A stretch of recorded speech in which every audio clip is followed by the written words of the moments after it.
جب لوگ پلٹ کے آ جاتے ہیں تو دو فرشتے آتے ہیں، منکر نکیر ان کے نام ہیں، اور وہ اس کو بٹھا دیتے ہیں اور بٹھا کر کے اس سے 3 سوال پوچھتے ہیں۔ پہلا سوال یہ ہوتا ہے من ربک، تیرا رب کون ہے؟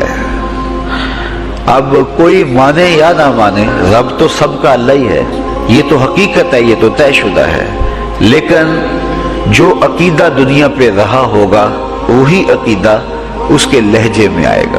تو اگر ہم اپنے رویے سے، اپنے عمل سے، اپنے عقیدے سے واقعی اللہ کو رب مانتے ہیں تو پھر قبر میں جب سوال ہوگا من ربک، تیرا رب کون ہے، تو پھر کبھی بھی جواب دیتے جھجک محسوس نہیں ہوگی۔ بندہ عرض کرے گا رب اللہ، میرا رب اللہ ہے۔ دوسرا سوال قبر میں یہ ہوگا کہ ما دینوں کا، تیرا دین کون سا ہے؟ مختلف ادیان دنیا کے اوپر موجود ہیں، لیکن اسلام کے بعد اب کسی اور دین کو قبول نہیں کیا جائے گا۔ ارشاد فرمایا کہ اللہ تعالیٰ اسلام کے علاوہ کسی اور دین کو قبول نہیں کرے گا۔ اب اس نے اگر اپنا طرز زندگی، اپنا انداز معاشرت اسلام کی مطابقت میں رکھا ہوگا اور دین کو اس نے دین سمجھا ہوگا، اسلام کو ہی اپنا دین، عملاً رویتاً ہر خوشی غمی کے موقع پہ اس نے اسلام کو ہی ترجیح دی ہوگی، تو پھر اس کو کوئی جھجک نہیں ہوگی جواب دیتے ہوئے کہ میرا دین اسلام ہے۔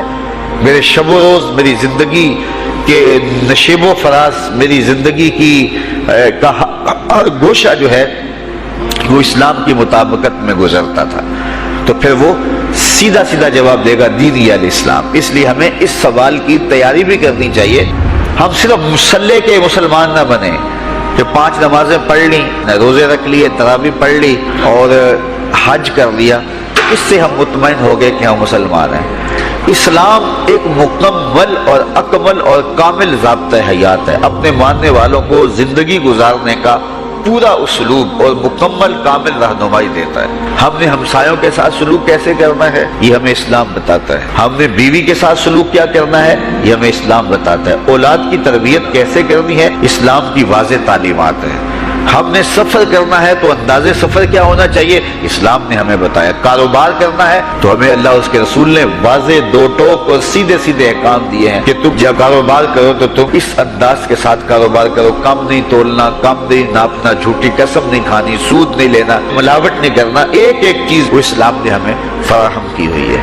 تو پورا دین جو ہے جب ہم اختیار کریں گے، ہمارے رویے، ہمارا طرز زندگی، ہمارا انداز معاشرت جب دین اسلام کے مطابق ہوگا تو قبر میں اس سوال کا جواب دینا ہمارے لیے کوئی مشکل نہیں ہوگا۔ اور اگر ہمارا طرز زندگی کچھ اور طرح کا ہوگا تو کیا صرف یہ کہہ دے کہ ہم مسلمان ہیں؟ یہ تو پھر ایک کافر بھی کہہ سکتا ہے کہ میرا دین اسلام ہے، ایک منافق بھی کہہ سکتا ہے کہ میرا دین اسلام ہے، لیکن ایسا نہیں ہوگا۔ جو ہماری کیفیت قلب ہوگی قبر میں اس کا جواب اس کی مطابقت میں آئے گا۔ یہ کافر جواب نہیں دے سکے گا کہ میرا رب اللہ ہے، کیونکہ وہ عمل سے، رویے سے اب اس کو اپنا رب نہیں مانتا ہے، تو حقیقتاً تو اس کا رب اللہ ہے، لیکن وہ یہ جواب نہیں دے پائے گا۔ اسی طرح جو شخص اپنے طرز زندگی کے اندر اسلام کو داخل نہیں کر چکا ہے اور اسلام کو اس نے اپنا ہادی رہنما نہیں بنایا ہے، تو وہ قبر میں اس سوال کا جواب کیسے دے سکے گا کہ میرا دین اسلام ہے، چونکہ اس کا رویہ، اس کا طرز زندگی اور اس کا انداز معاشرت ایسا نہیں رہا ہوگا۔ اس لیے ہمیں اپنی زندگی کے شب و روز کو اسلامی تعلیمات کے سانچے میں مکمل اور کامل طور پر ڈھالنا ہوگا، تاکہ جب قبر میں سوال ہو تو ہم جواب دے سکیں کہ ہمارا دین اسلام ہے۔ تیسرا سوال فرشتے پھر پوچھیں گے، حضور علیہ الصلوۃ والسلام کے روضہ دور سے اور قبر کے درمیان سے پردے ہٹا دیے جائیں گے اور رسول کریم صلی اللہ علیہ وسلم سامنے ہوں گے، اور فرشتہ حضور کی طرف اشارہ کر کے کہے گا ما کنت تقول فی ھذا الرجل، ان کے بارے میں زندگی میں کیا کہا کرتا تھا۔ تو یہ حضور علیہ الصلوۃ والسلام سامنے ہوں گے اور یہ سوال پوچھا جائے گا۔ اب ابو جہل سے پوچھا جائے گا ما کنت تقول فی ھذا الرجل، تو وہ کہے گا ہے ہاتھ لا ادری، ہائے افسوس میں نہیں جانتا یہ ہیں کون۔ ابو لہب سے پوچھا جائے گا، وہ کہے گا ہے ہاتھ لا ادری، ہائے افسوس میں نہیں جانتا یہ کون ہے۔ اچھا جانتا نہیں تو پتھر کس کو مارتا تھا، جانتا نہیں تو گڑے کس کی راہوں میں کھدواتا تھا، جانتا نہیں تو اوجریاں کس کے اوپر ڈلوایا کرتا تھا، آنکھیں پھاڑ پھاڑ کے تو ساری زندگی دیکھتا رہا، لیکن آج ابو جہل قبر میں اترا، حضور کی صورت نورانی سامنے ہے اور پوچھا گیا کہ یہ کون ہے، یہ نورانی چہرے والے کون ہیں؟ تو ابو جہل کہتا ہائے افسوس میں نہیں جانتا یہ کون ہے. اور 14 صدیاں گزرنے کے بعد ایک مومن لحد میں اترتا ہے اور پردے ہٹا دیے جاتے ہیں اور منکر نکیر سوال کرتے ہیں عامر چیمہ بتا یہ کون ہے. وہ کہتا ہے پیچھے ہٹو پہلے پائے ناز کو بوسہ تو کر لینے دو. میں تو مر کے پہنچا ہوں یہاں اس دل ربا کے واسطے. یہ تو میرے وقت جاگے کہ وہ میری قبر میں آئے. شیخ عبدالحق محدث دہلوی علیہ رحمہ لکھتے ہیں کہ جب سے یہ سنا ہے کہ قبر میں حضور آئیں گے پتہ نہیں موت کہاں مر گئی ہے, جی چاہتا ہے زندہ ہی قبر میں چلے جائیں. تو وہ کہے گا پہلے مجھے پائے ناز کو بوسہ تو کر لینے دو. میں تو زندگی کے بھر میں انتظار ان کا کرتا رہا اور ان کے بارے میں پوچھ رہے ہو یہ کون ہے. تو وہ فوراً جواب دیتا ہے یہ تو وہی میرے آقا و مولا ہیں جن کے لیے ساری زندگی تڑپتا رہا اور ان کی زیارت کی آرزوئیں اور تمنائیں کرتا رہا. اچھا ابو جہل ساری زندگی دیکھتا رہا تو وہ تو جواب نہیں دے پائے گا. وہ کہتا ہائے افسوس میں نہیں پہچانتا یہ کون ہے. ہاتھ لا ادری مجھے نہیں پتا. اور 14 صدیاں گزرنے کے بعد ایک مومن لحد میں اترتا ہے تو وہ فوراً کہتا ہے یہ تو وہی ہیں جن کے لیے زندگی گزار آیا ہوں. تو جس نے دیکھا تھا وہ پہچان نہیں سکتا اور صدیوں بعد جو دنیا کے اوپر آیا وہ فوراً پہچان بھی رہا ہے اور پائے ناز کو بوسے بھی کر رہا ہے. تو پھر اس کا کیا جواب ہوگا؟ تو اس کا جواب علامہ اقبال علیہ رحمہ نے دیا. وہ کہتے ہیں قبر میں یہ جو آنکھیں ہیں ان میں تو مٹی پڑی ہوگی, یہ تو بند ہوگی, دل کی آنکھیں کھلی ہوں گی. ابو جہل نے ان آنکھوں سے دیکھا تھا, یہ آنکھیں تو اب کھلی نہیں ہیں, تو ان سے وہ کیسے پہچانے گا؟ اور دل کی آنکھوں نے حضور کو دیکھا ہی نہیں تھا. اور یہ صدیوں گزرنے کے بعد جو مومن لحد میں اترتا ہے اس کی گو ان آنکھوں نے نہیں دیکھا تھا, لیکن مومن کے دل میں حضور ہی بستے ہیں, اس لیے اس کی آنکھوں نے, دل کی آنکھوں نے حضور کو دیکھا اور پہچان لیا. اس لیے کہ دل کی آنکھوں نے حضور پہلے بھی دیکھے ہوئے تھے اور دل آرزو میں مچلتا رہا, اس لیے دل کو پہچاننے میں دیر نہیں لگی. تو وہاں یہ آنکھ نہیں پہچانے گی, یہ آنکھ پہچانے گی. تو حضور علیہ الصلوۃ والسلام کے حوالے سے جب سوال ہوگا, اگر اس سوال کا جواب نہیں آیا تو پھر جہنم کی کھڑکی کھول دی جائے گی, اور اگر اس سوال کا جواب آیا تو پھر جنت کے دروازے کشادہ کر دیے جائیں گے اور جنت کی ٹھنڈی ہوائیں اس کی قبر میں آ جائیں گی. بلکہ حدیث میں آتا اسے کہا جائے گا کہ نم کنو متل عروس, ایسے سو جا جس طرح دلہن سوتی ہے. اور وہاں سے لے کر کے حشر تک کا سفر جو ہے اس کے لیے بہت لمبا سفر نہیں ہوگا. وہ ایسے ہوگا کہ جو ہے وہ ایک خوبرو کے گلے سے ہار گرے گا اور وہ موتی ٹوٹ کے گر جائیں گے اور وہ اس کو چننے میں مصروف ہو جائے گا.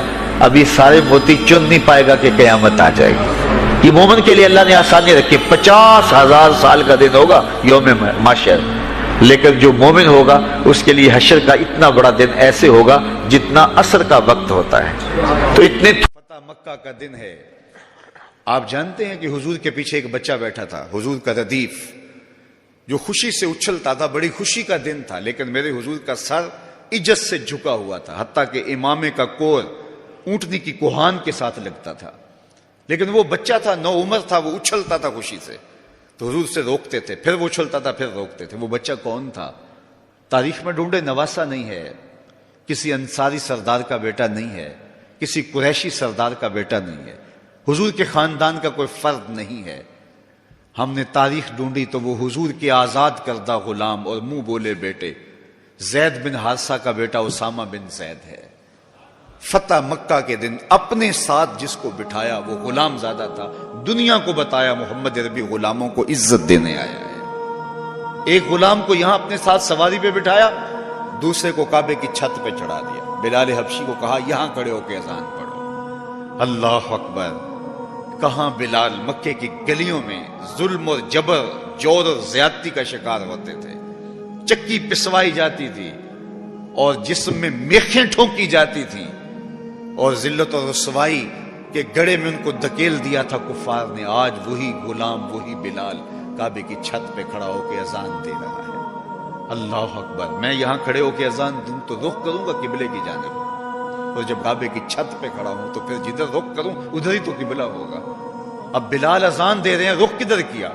حضور طواف کر رہے تھے, بلال اذان دے رہے تھے, جدھر جدھر حضور پھرتے وہ بھی رخ پھیرتے چلے جاتے.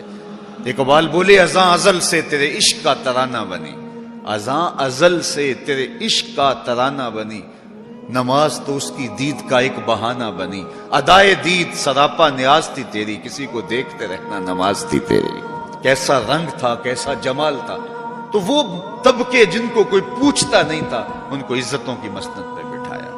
غلاموں کو تو بیڑیوں میں جکڑ کے لایا جاتا تھا، انسان کے اوپر حاکم بنا ہوا تھا اور انسان کی تذلیل ہوتی تھی، اور میرے حضور کعبے سے مخاطب ہو کے کہتے ہیں کہ تیری بڑی عزت ہے، لیکن فرمایا کہ مسلمان کی عزت، آبرو اور اس کا خون تیرے سے زیادہ قیمتی ہے۔ یہ سبق دیا، یہ درس دیا تو بھٹکی ہوئی انسانیت کو سراغ زندگی میرے حضور نے عطا کیا۔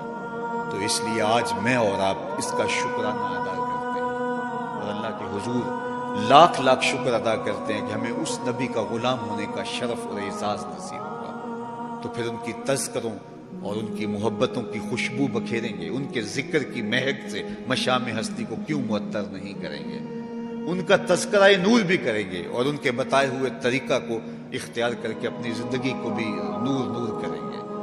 آج ایک طرف ہم اپنے گھروں پہ چراغاں کرتے ہیں تو میں کہتا ہوں کہیں یہ چراغاں بنیروں تک محدود نہ رہ جائے، کوئی دیا لے کے دل نگر میں بھی آؤ، کہیں دل کی گلیوں میں اندھیرا نہ رہ جائے۔ تم گلیوں میں تو جھنڈیاں لگا دی، کہیں دل کی گلیاں ویران نہ رہ جائیں۔ آؤ کوئی جھاڑو لے کے دل کی صفائی بھی کرو، تمہارا اندر بھی ستھرا ہو، تمہارا باہر بھی ستھرا ہو، پھر میرے مصطفیٰ پہ درود پڑھو۔ یاری لا تو پاک نبی سنگ اے پر پوری یاری، پھر درود قبول ہے تیرا لکھ نالوں ایک واری۔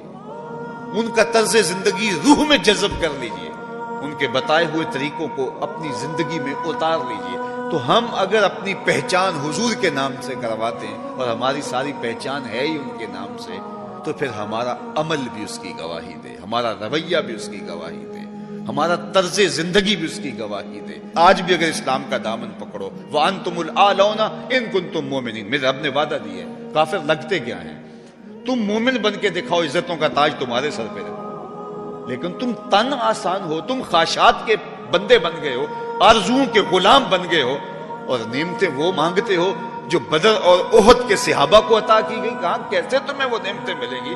پہلے اپنے آپ کو ثابت تو کرو کہ ہم ان کے اہل ہیں، اور جب اپنی اہلیت ثابت کرو گے تو رحمت کی برکھا برسے گی اور اتنا کرم